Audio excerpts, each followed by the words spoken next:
Wrestling with a mask on in America is usually not a common occurrence. While there have been exceptions with the likes of Kane, Mankind, Abyss, and The Patriot, the additions of a mask were primarily to do with character development rather than cultural importance, as seen in Mexican wrestling, where masked wrestlers were traditionally seen as heroes. Mexican luchadors such as El Santo, the Blue Demon, and Mil Mascaras have achieved iconic status in Mexico, taking kayfabe one step further by almost never removing their mask in public. In fact, El Santo took commitment another step further by being buried with his mask on when he passed away in 1984. Identity is without a doubt the most valuable thing a luchador can possess. The ultimate insult would be for an opponent to remove their mask, revealing their identity. Traditionally, this may happen in a mask versus mask match, a gimmick that is still used today in wrestling as seen by WWE's Sin Cara vs Sin Cara mask match.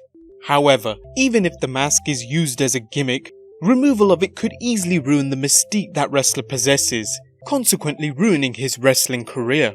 Californian-born Oscar Gutierrez, better known as Rey Mysterio, adopted the lucha libre high-flying style when he was only 14 years old, making his Mexican wrestling debut with his trademark mask on.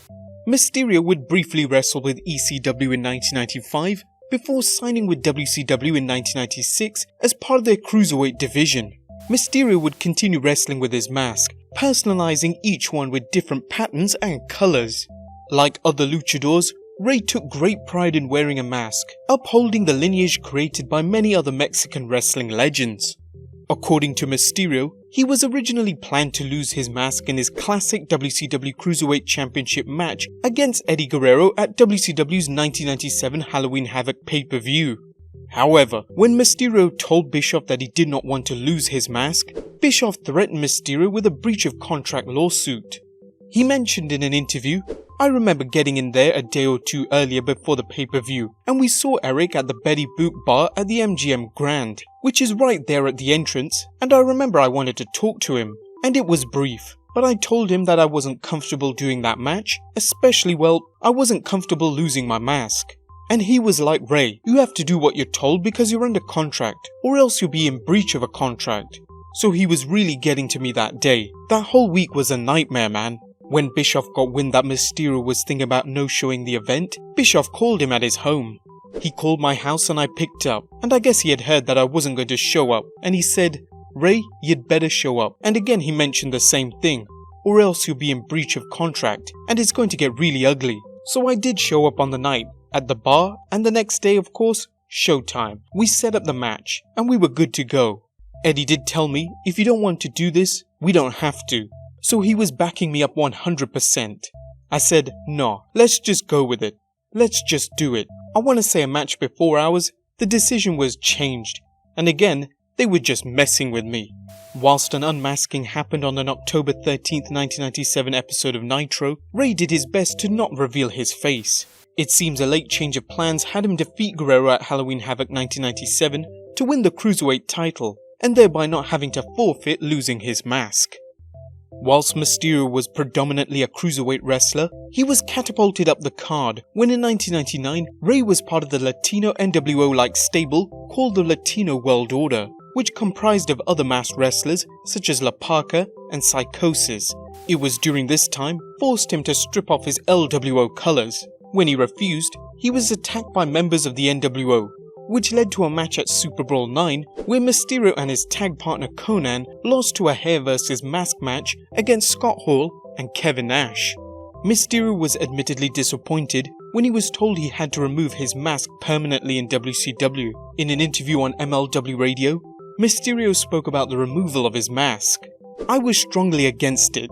I don't think WCW understood what the mask meant to me, to my fans, and to my family. It was a very bad move on their behalf. The fans wanted Rey Mysterio with the mask, and losing it hurt me a lot. It was also frustrating that it didn't come as the climax to a feud with another masked wrestler, but in a throwaway match." The same thing happened to Juventud and Psychosis, and psychologically wise, it was a bad move by Eric Bischoff. I think the fans understand that I was in a position where I had no option. I either had to lose my mask or lose my job.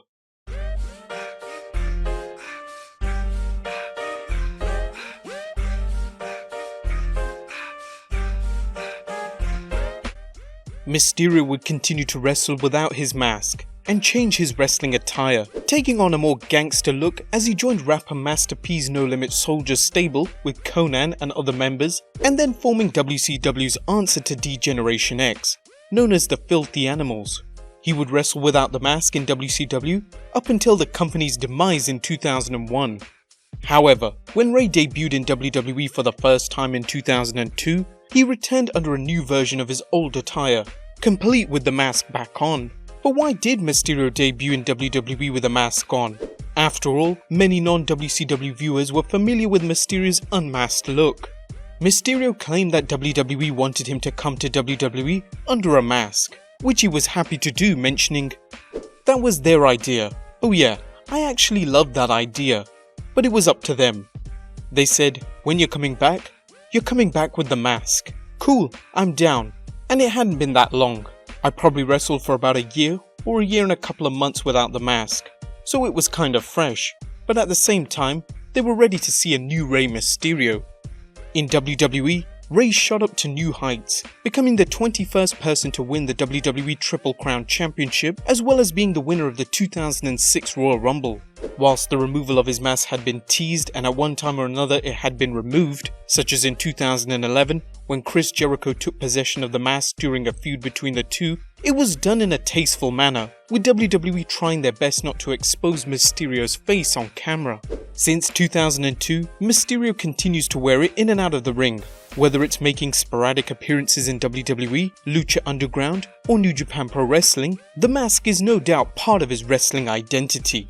Well guys, that about wraps up this episode here. As always, leave a comment down below, subscribe if you haven't already, and I'll see you next time with some more wrestling content.